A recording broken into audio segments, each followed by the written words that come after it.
हमारा नया साल तो संवत से शुरू होता है, जो चैत्र के महीने में आता है, पर 1 जनवरी से सन बदलता है।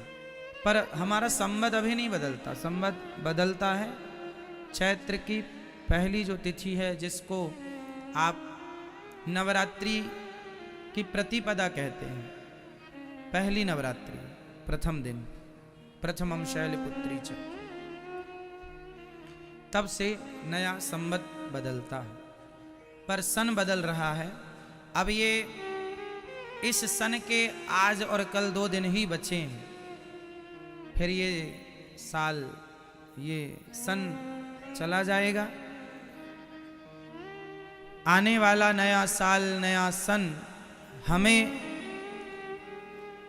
और आपको सदा भगवान आपके जीवन में खुशियां ही खुशियां दें, और आपका सदा मंगल ही मंगल हो, आनंद ही आनंद हो आपके जीवन में। यही आपके लिए पहले से मंगल कामना भगवान से। आप सदा सुखी और स्वस्थ रहें। भगवान के मित्र जब भगवान बछड़े चराने जाते थे ना ग्वाल वालों के संग, तो भगवान के मित्रों में एक मित्र था, नाम था, जो सबसे गरीब था। बताओ भगवान के सखाओं में सबसे गरीब कौन था?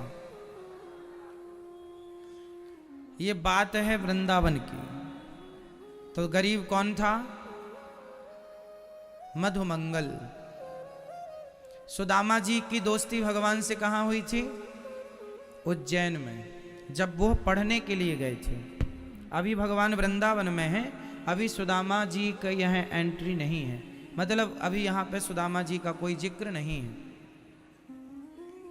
सुदामा जी की एंट्री होगी भगवान के गुरुकुल से, जहाँ पढ़ने जाएंगे उज्जैन। वहाँ प्रथम मिलन होगा भगवान का सुदामा जी से। यहाँ तो भगवान के परम, एक दिन भगवान बछड़े चराने गए, गैया चराने गए, बछड़े चराने गए, सभी ग्वाल वाल गए मित्र। तो सबने भगवान को भोजन कराया, जो जिसकी माँ ने जो भेजा था, किसी के संग रोटी अचार, किसी के संग पराठे अचार, किसी के संग दही भात, सब कुछ भगवान को सबने परोसा। जंगल में पत्तलों में सबने अपने अपने ढंग से भगवान को भोग लगाया, प्रभु खाओ खाओ खाओ। जब भगवान सबके हाथ से खाने लगे, तो एक गरीब मित्र था, नाम था मधुमंगल। उसने सोचा कि काश मैं भी कुछ लाया होता, तो भगवान को अपने कर कमल से, अपने हाथों से भगवान को मैं खिला रहा होता। पर दुर्भाग्य है, गरीबी इतनी है कि कुछ लाया नहीं। वो अभी सोच ही रहा था, देखो बोला नहीं, सोचा। उसी समय भगवान पास में आकर बोले, मधुमंगल सब तो मुझे खिला रहे हैं, ये बता तू मेरे लिए क्या लाया है? मंगल नेत्रों में आंसू भर के बोला, हे प्रभु कन्हैया मैं कुछ नहीं लाया, हम गरीब हैं ना, हमारी माँ कहती है हम गरीब लोग हैं। मैंने मांगा था कि माँ मैं जा रहा हूँ, रास्ते के लिए कुछ रोटियाँ बांध दे। तो माँ ने कहा था कि बेटा हम गरीब लोग हैं, हमारे घर रोज रोज रोटियाँ थोड़ी बनती हैं। कन्हैया तू ही बताइए गरीबी क्या होती है? भगवान अब कैसे समझाएं अपने मित्र को, जरा सा है 6 साल के लगभग का, अब उसे गरीबी की क्या परिभाषा दें? भगवान ने कहा ना, तेरी मैया ने कुछ तो बनाया होगा, जा जो बनाया हो लेकर आ। मंगल दौड़ा दौड़ा दौड़ा घर गया। माँ माँ, देखो उसने सोचा था कि भगवान ने पढ़ लिया। हम जो सोचते हैं ना, अच्छा या बुरा, वह भी भगवान सुनते हैं। इसलिए दास अनिरुद्ध बार बार आपसे कहता है कि सोच भी अच्छी ही रखा करो, क्योंकि कहा हुआ आप लोग सुनते हैं, पर भगवान के कान इतने बारीक हैं कि भगवान सोचा हुआ भी सुन लेते हैं, बोलने की जरूरत नहीं है। मंगल गया, माँ माँ कुछ बनाया है आपने? ना बेटा आज तो कुछ नहीं बना। तुझे भूख लगी है तो चल मैं तुझे दूध पिला देती हूँ। ना माँ कुछ बनाया हो तो बताओ। बेटा परसों कढ़ी बनाई थी, रखी है, खाना हो तो खा, दे दूं क्या?